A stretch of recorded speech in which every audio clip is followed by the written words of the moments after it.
మధ్యలోని ఓ highway. రాత్రి సమయం కావడంతో వాహనాల రద్దీ లేదు. ఎలాగూ వెహికల్స్ రావట్లేదు కదా అని ఓ పేద రిక్షావాలా హైవే పైకి రిక్షా తొక్కుకుంటూ వచ్చేశాడు. సరిగ్గా అదే సమయంలో ఓ ట్రక్ శరవేగంగా అట్టే దూసుకొచ్చింది. ట్రక్ డ్రైవర్ రిక్షావాలాను గమనించేంత టైం లేదు. బ్రేక్ వేసేలోపే ప్రమాదం జరిగే పరిస్థితి వచ్చింది. సరిగ్గా అదే సమయంలో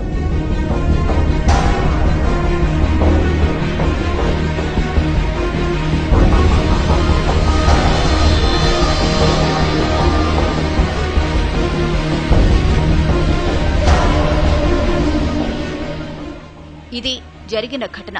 ట్రక్ డ్రైవర్ ఖచ్చితంగా ప్రమాదం జరిగిందని, తాను ఎవరినో గుద్దేశానని భావించి గబగబా ట్రక్ దిగి వచ్చాడు. అటు ఇటు అంతా చూశాడు. ఎక్కడా ఏమీ లేదు. ప్రమాదం జరిగిన ఆనవాళ్లు లేవు. అసలక్కడ ప్రమాదం జరిగితే కదా.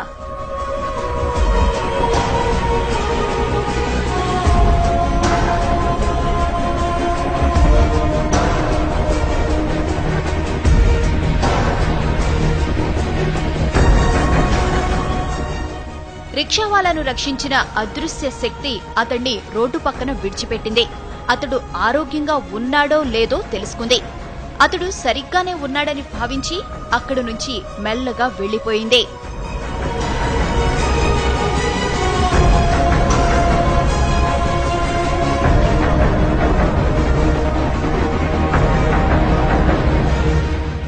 ఇంతకీ ఆమె ఎవరు?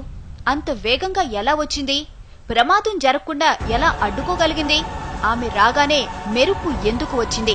ఇలా ఎన్నో అనుమానాలు, ఎన్నో అంతుచిక్కని ప్రశ్నలు.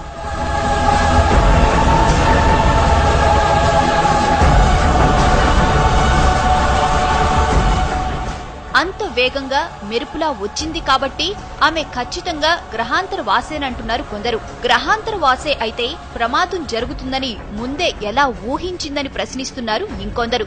అసలు గ్రహాంతర వాసికి మనిషిని రక్షించాల్సిన అవసరం ఏముందంటున్నారు.